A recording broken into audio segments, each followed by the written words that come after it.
The world longs for good leaders, leaders who are honest and fair, leaders who seek justice for all. Isaiah chapter 32 speaks of such a leader. This leader is a king, a righteous king. He will rule with wisdom and understanding.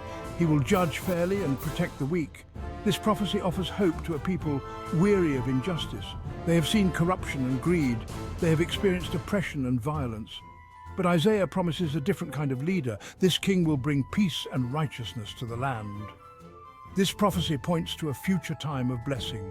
It is a time when God will dwell among his people. It is a time when justice and righteousness will prevail. When a righteous king rules, society is transformed. The king's influence reaches every corner of the land. His example inspires people to live differently. Justice flows like a mighty river. Righteousness stands firm like the mountains. Isaiah 32 verses 3 and 4 describes this transformation. No longer will people be spiritually blind. They will see the truth clearly. No longer will they be foolish and make poor choices. They will act with wisdom and discernment. This transformation is not just outward. It is a deep inner change. It is a change of heart that leads to a change in behavior. When people are led by a righteous king, they too become more righteous. Isaiah 32 contrasts the righteous with the wicked. He describes the noble and the fool. The noble person is generous and kind. They think of others and use their resources to help those in need. They are wise and discerning, making decisions that benefit themselves and others. The fool, on the other hand, is selfish and greedy. They only care about themselves and their own desires. They are quick to anger and act without thinking. Their words are harsh and their actions are destructive. This contrast reminds us that our choices have consequences. When we choose to follow God's ways, we become more like the noble person. But when we choose to follow our own selfish desires, we become more like the fool. Isaiah 32 verses 9 through 11 specifically addresses the women of Jerusalem. They are complacent, unconcerned about the state of their society. They live in luxury while others suffer. They are indifferent to the needs of the poor and oppressed. But God sees their complacency. He sees their indifference to injustice. And he warns them that judgment is coming. A time of trouble is coming when their comfort and security will be shaken. This warning applies to all of us. We must not become complacent in the face of injustice. We must not ignore the suffering of others. We are called to be agents of change, to stand up for what is right, and to work for a more just and compassionate world. Section 5. A spiritual renewal. Despite the warnings of judgment, Isaiah 32 also offers a message of hope. Verses 15 to 20 describe the outpouring of God's Spirit. It speaks of a time of spiritual renewal and transformation. This outpouring will bring life to the desert. It will transform arid wastelands into fertile fields. It will bring forth justice and righteousness. It will usher in a time of peace and prosperity.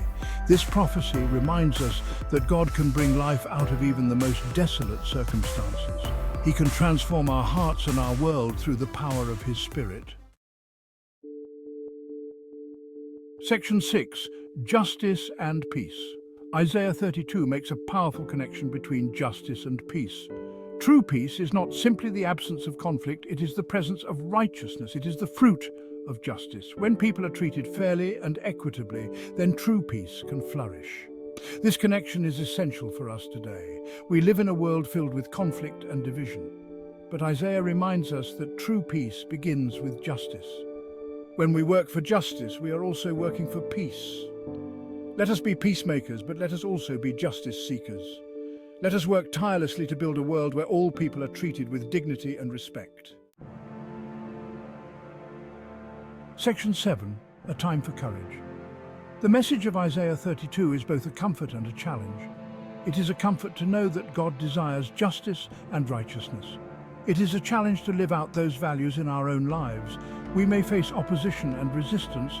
We may be tempted to give in to fear or complacency. But we must remember that we are not alone. We have the power of God's Spirit within us, and we have a responsibility to be agents of change in the world. Let us be strong and courageous. Let us stand firm for what is right, even when it is difficult.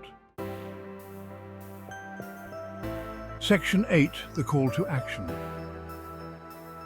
Isaiah 32 is not just a prophecy to be read, it is a call to action.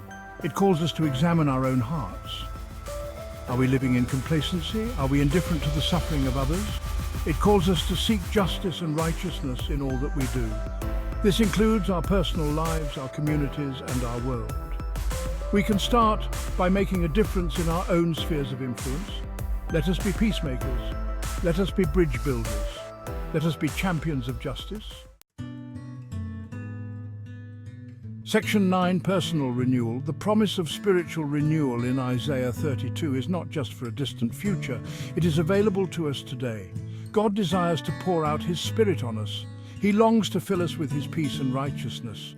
We can experience this renewal through prayer, through studying His Word, and through seeking His presence in our lives. As we draw closer to God, He will transform us from the inside out. This transformation will empower us to live lives of purpose and meaning. It will give us the strength and courage to make a difference in the world. Section 10, the hope within us. Isaiah 32 offers a message of hope for a hurting world.